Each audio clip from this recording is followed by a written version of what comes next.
This is the second day in a row where we've taken a look at manufacturing here in Pennsylvania. Yesterday we were in York and we were looking at hydro turbines that are being manufactured there today, specialty glass, and when you hear about some of the work that's being done, making the glass that's required for night vision goggles, developing photovoltaics as part of this company. This is really cutting-edge stuff. It's the kind of research and development and then transferring that technology into critical applications. That is what has built America. And when you meet the workers here, many of whom have been here 30 years, it gives you a sense of pride to know that great manufacturing work is still being done in the United States of America. Now, unfortunately, we just got a jobs report today that showed we had lost another 80,000 jobs. 80,000 jobs lost. We've now lost 605,000 jobs since the beginning of this year. 605,000 jobs have been lost. The unemployment rate just jumped up to 6.1%. It's the highest that it's been in 5 years. We've had 8 consecutive months of job loss. And so part of what I want to talk about is how do we create more Schott glass operations all across America? How do we create jobs in America at a time when it seems like plants are closing all across the country and jobs are being shipped overseas? I mean, I've been traveling now and campaigning for 19 months. And people ask me, what have you learned about America? I say, well, number one, America's big. And I've been to 49 of the 50 states. The one I haven't been to is Alaska, which tells me, I'm going to have to go up there and I've got to go up there and check it out. But, we've got just an incredible land that takes us from mountain to desert to coastlines. We are lucky to have this amazing land we call America.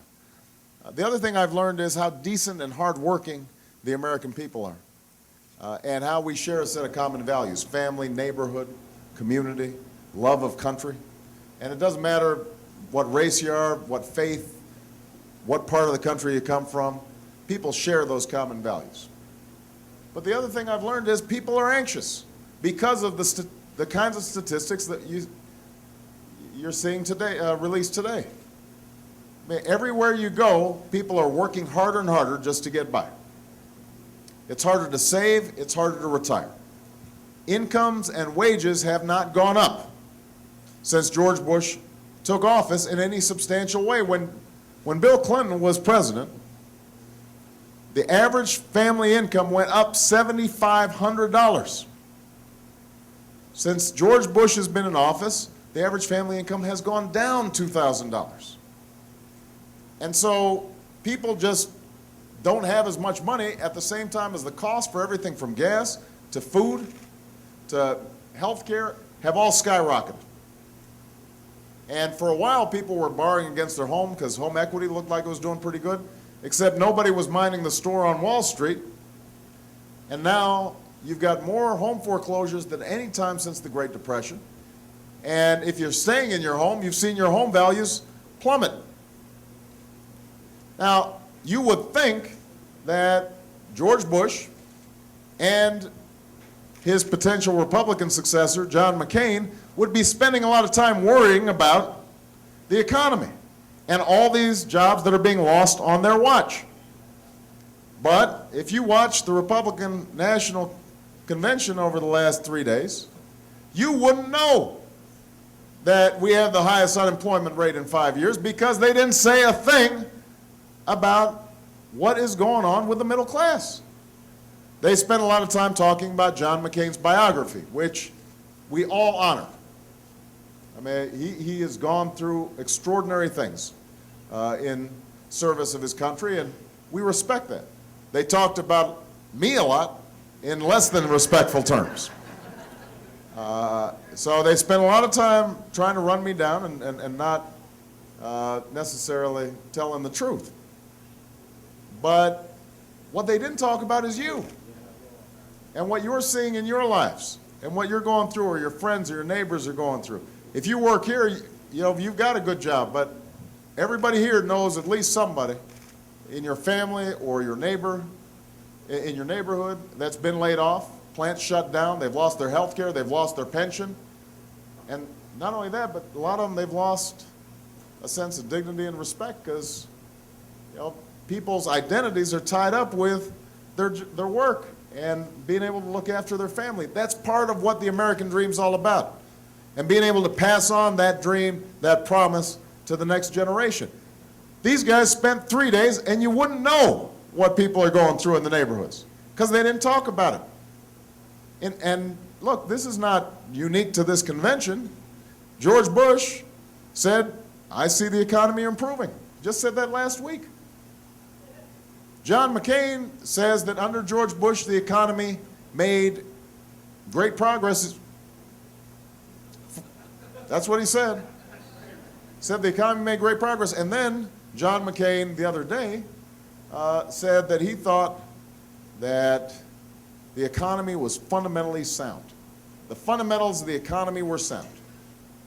Now, what's more fundamental than having a job? What's more fundamental than seeing your incomes keep pace with inflation so that you can save a little bit and watch your child walk off a stage with a college diploma in their hand? What's more fundamental than that? So, I don't think this is because John McCain is a bad person. I just think he doesn't get it. I don't think they have a sense of what people are going through.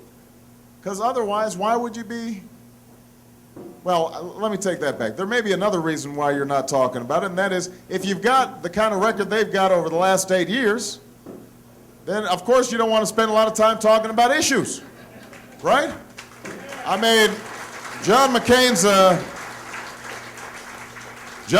campaign manager said, just 2 days ago, he said, this campaign's not going to be about issues, it's going to be about personalities. Personalities? I mean, I think I've got a pretty good personality. But that's not why I'm running for president. I'm running for president to put people back to work, to give them health care, to make them have college that's affordable. This is not a personality contest.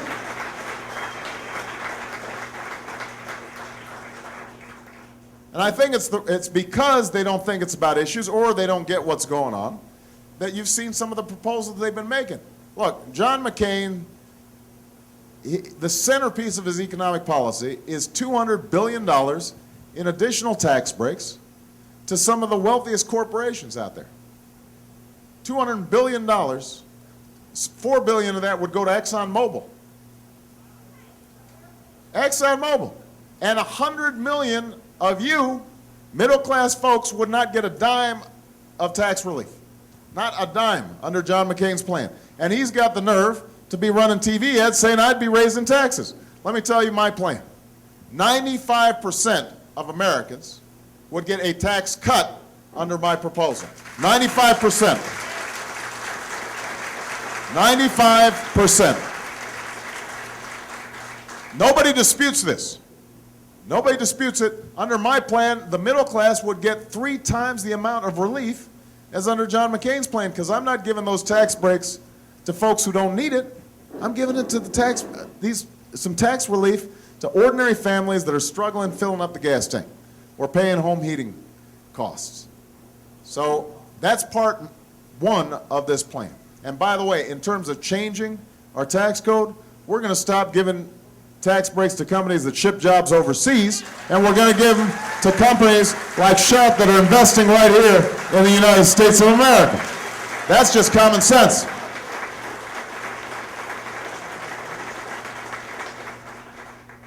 Number 2, we're going to finally fix this health care system.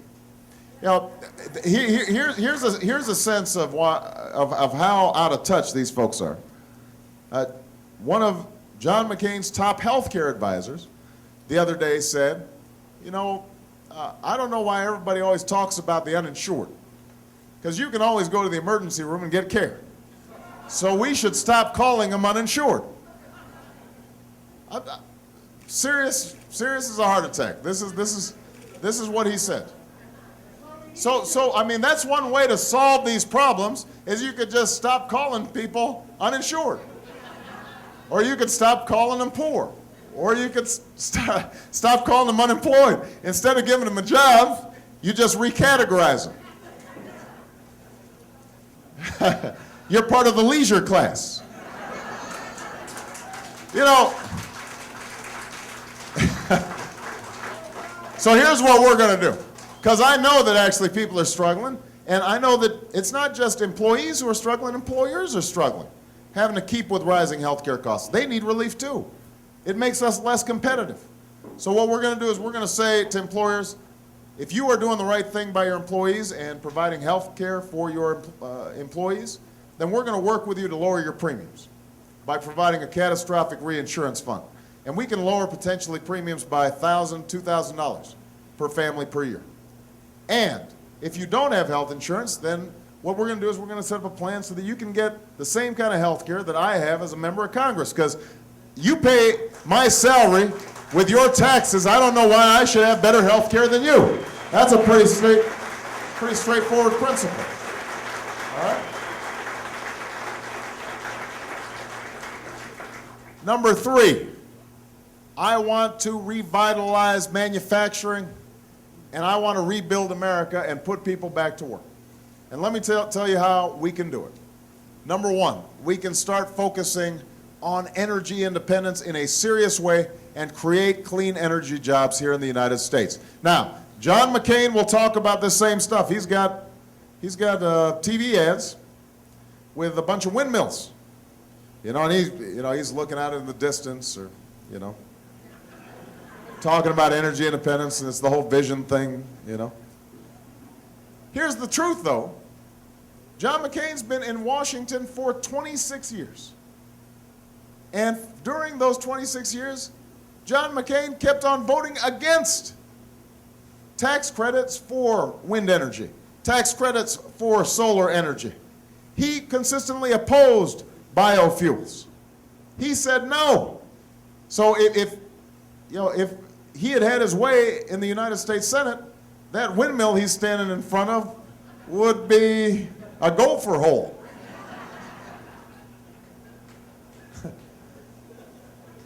You know, but this is the thing about politics. I mean, people feel like they can just say anything. You just make stuff up. Now suddenly I'm in favor of energy independence. Where have you been for 26 years? Where have you been?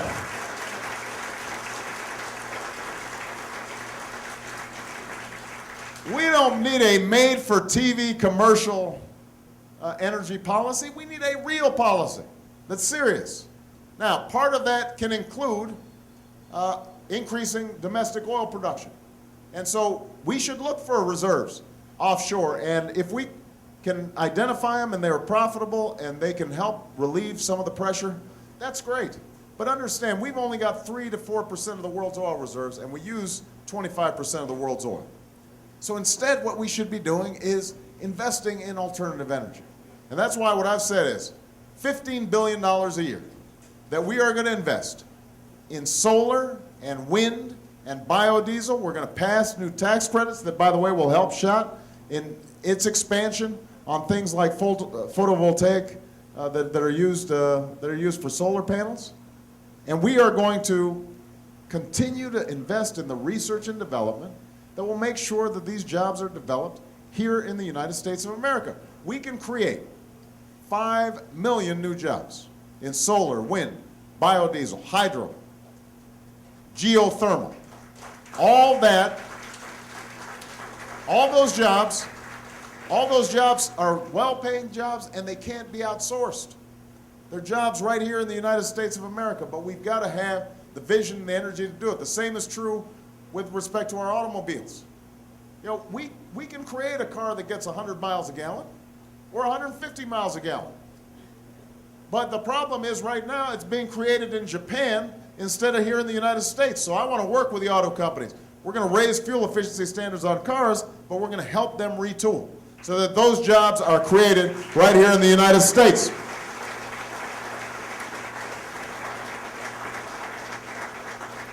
And I want to rebuild our infrastructure in this country. Think about it. Why don't we have high-speed rail in America? They've got it in every other industrialized nation. And, by the way, since I'm tired of, I know you are, of having to take off your shoes when you fly commercial, right? You'd rather get on a train.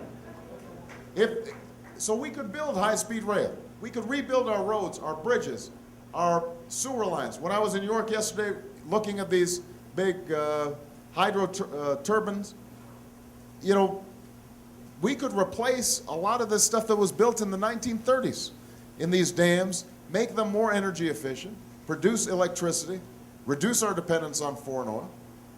But we've got to have a vision from the White House to do it. We could create 2 million new jobs. And that's why I've said short term, in addition to wanting to accelerate a tax package, a stimulus package, to put some immediate tax relief in your pockets, $50 billion, we want to also take some money to invest in fast-tracking infrastructure development, in fast-tracking some of the projects that have been sitting there. Congressman knows, you know, if I ask the congressman right now what projects need to be done here in his district, he could give you a list like that. And we should start funding those immediately to put people back to work. And finally, long-term, in terms of economic development, we've got to fix our education system. We've got to fix our education system because countries that out-teach us today, they will out-compete us tomorrow. During the tour, I asked folks here what are the things they need most support from the federal government in terms of continuing to expand facilities here and creating new jobs and economic development. And they talked about tax credits for solar because that's a growth area. They talked about the importance of R&D, and the congressman's been helpful and others have been helpful in expanding this facility. But what they also said is, you know, the biggest thing we need more American-born PhDs, more American-born engineers, more American-born scientists. We are not investing we're not giving our children the skills they need to continue to create good jobs here in the United States. And so what I've said is, look, we're going to invest in early education. We're going to pay our teachers more money. We're going to give them more support in exchange for additional accountability. We are going to emphasize math, and we're going to emphasize science. And what we're going to say to young people is, if you graduate from high school, then we are going to guarantee that you can afford to go to college. In exchange for community service, we will pay tuition for you to attend college, because that's part of the American dream, and that's part of what we need to rebuild this economy.